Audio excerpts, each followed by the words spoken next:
안녕하세요. 청소부 학생 여러분 반갑습니다. 이번 시간은 교과서 111쪽과 112쪽에 있는 이모군란과 개합파의 분파에 대해서 우리 수업 시간에 학습지하고 학습지를 가지고 활동했던 내용들 교과서에서 다시 한번 확인하도록 하겠습니다.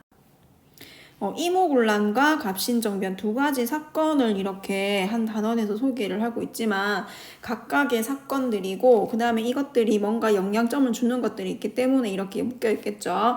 그래서 여기 보는 것처럼 이모군란의 발생 배경과 그 다음 결과를 여러분이 말을 할 수 있어야 되고 그 다음에 갑신정변이 일어나게 된 배경, 전개과정, 그 다음에 급진개합파가 지향했던 국가체제 같은 것들을 여러분이 알아야 된다라는 겁니다. 그 다음에 교과서에서 아주 친절하게 여기 보면은 연도를 이제 제시해주고 있습니다. 그래서 선생님이 근대에 들어오게 되면은 연표를 꼭 조금씩은 기억을 해야 된다라고 했습니다.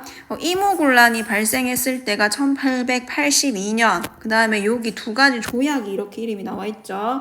이 조약들은 굉장히 중요하다라고 했습니다. 그래서 여기 교과서마다 이제 나오는 연도들을 여러분이 잘 기억을 해야 됩니다. 조청, 상민, 수륙, 무역, 장정. 요것도 외워야 되겠죠. 그 다음에 1884년 2년 뒤에 이모군란이 일어난 2년 뒤에 갑신정변이 일어나게 되고 그 1년 뒤에 영국이 거문도를 점령하는 거문도 사건이 이렇게 명시가 되어 있습니다. 요 기간에 일어나는 사건들을 이렇게 함축적으로 제시하고 있으니까 꼭 잘 기억하세요. 그 다음에 본문 내용 보도록 하겠습니다. 구식 군인들이 이모군란을 일으켰다라고 되어 있습니다. 이 구식 군인이라는 말을 있으면은 반대되는 개념이 무엇이 있을까 여러분 생각을 한번 해봐야 된다라고 했죠. 맞습니다. 신식 군인이 있게 되고 이 군인과의 차별에서 이모군란을 일으키게 된다라고 했습니다. 내용 한번 볼게요. 정부의 개화 정책이 추진되면서 유생뿐만 아니라 구식 군인과 하층민 사이에서도 반발이 일어나게 된다라고 했습니다. 정부의 개화 정책이 추진되었다 이렇게 나오고 있는데 연대로 선생님이 기억을 하라고 했습니다. 이때가 1880년대 초의 얘기구나라는 거를 기억을 해야 됩니다. 그 다음 개항 이후 일본의 경제 침탈로 쌀, 콩 등의 곡물이 일본으로 유출된다라고 했습니다. 이 한 문장에도 여러분이 또 기억을 해야 되겠죠. 무슨 조약으로 인해서 유출이 되었습니까? 조약 이름 한번 빨리 떠올려 보세요. 선생님하고 학습지에서 조일 무역 규칙이었죠.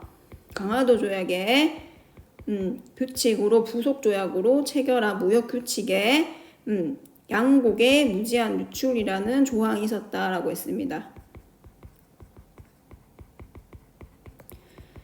요걸로 인해서 굉장히 많은 쌀과 콩 등 곡물들이 일본으로 유출된다라고 했습니다. 그러면서 우리나라 농민들도 먹고 살기가 힘들었는데 거기에 곡물이 부족하게 되니까 곡물 가격이 굉장히 올라가게 되면서 우리 백성들이 생활이 더 어려워지게 되는 과정이 있었고 그 다음 이 별기군이 신식군인이었죠. 별기군 창설 등 군제 개편 과정에서 많은 구식 군인들이 실직하였고 다음에 결정적으로 봉급이 굉장히 많이 미뤄져 있었습니다. 이 가운데 13개월 만에 급료로 지불된 쌀에 쌀만 받아도 모자란데 여기에 겨하고 모래가 섞여 있게 되면서 군인들이 폭동을 일으키게 되고 이 사건이 이모군란입니다.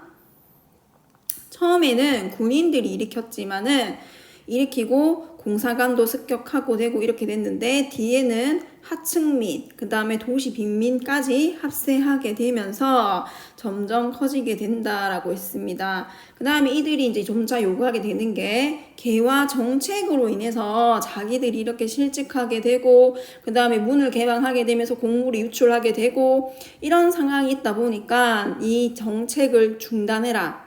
문을 열었던 개화 정책을 중단하라고 요구하면서 궁궐로 쳐들어가서 고위 관료를 살해하는 사건이 이모군란이었습니다. 그 다음 청군이 이제 개입하게 되는데 볼까요? 고종이 이제 사태가 이렇게 되니까 흥선대원군에게 사태 수습을 위임하였고 흥선대원군이 고종이 실시했던 개화정책기구인 통리기무하문도 없애고 신식 군대였던 별긴군도 없애고 예전 꼴을 부활한다라고 했습니다. 그러나 당시 권력의 중심이었던 민실파가 누구에게 도움 요청한다고 했습니까? 청에 파병을 요청하게 된다고 했습니다. 이때 이제 외세의 힘을 빌리기 시작하는 게 처음 이제 계기가 되면서 우리나라는 그 뒤에 계속 실책을 하게 된다라고 했죠. 뭔가 어려운 일이 상황에 처할 때마다 스스로 뭐 노력을 하려고 하기보다는 주변국들에게 도움을 요청하게 되면서 외세에게 경제적인 수탈을 당하게 되는 하나의 또 요인이 된다라고 했습니다. 청나라의 파병을 이제 요청하게 되면서 청군이 흥선대원군을 잡아가고 그 다음에 무력으로 군란을 진압하게 됩니다. 세상에 이제 공자는 없다라고 했죠. 이렇게 우리나라를 도와준 대가로 이제 우리나라 조선의 내정, 정치와 외교 문제에 간섭을 하게 된다라는 겁니다. 그 간섭하기 위해서 보낸 사람이 마젠창이라는 사람과 멜렌도르프라는 사람이었습니다. 그래서 그뿐만 아니라 청나라 군대를 우리나라에 주둔까지 시키게 되는 거죠. 그리고 이제 중요한 조약을 체결하게 됩니다. 굉장히 중요하다고 했어요. 조청상민 수륙 무역장정이라는 조약을 체결하게 된다라고 했습니다. 여기에는 조선이 청나라의 속방임을 명문화했고 두 번째 게 굉장히 중요해요. 청상인의 내륙 진출, 그 다음에 지혜 법권도 인정받았다라는 요 내용을 꼭 잘 기억을 해야 됩니다. 그 다음에 일본 역시도 이제 공사관 습격을 받으면서 피해를 받았다라고 주장을 하게 되면서 조선과 일본 사이에는 제물포 조약이 체결이 되죠. 그러면서 배상금을 우리가 일본에게 지급을 해줘야 되고, 일본 공사관에 경비병이라고 이제 되어 있지만 이 경비병도 공사관을 지키는 군대에 해당하겠죠. 군대가 이제는 주둔하게 되는 것을 인정하게 돼준다라고 했습니다. 그러면서 이모군란 이후에 여기 상황도 잘 봐야 되겠죠. 청과 일본의 군대가 조선에 주둔하게 되었고, 특히 청의 정치적 간섭과 경제적 침투가 심화되었다. 여기를 잘 봐야 됩니다. 이게 결과에 해당하는 부분이기 때문에요.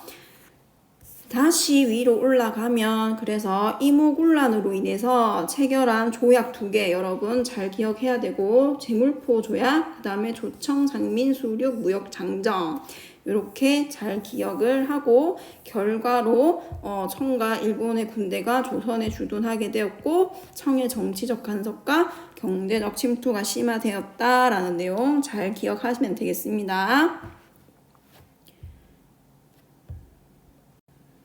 그 다음 이제 개화파 분화되는 거 한번 볼까요?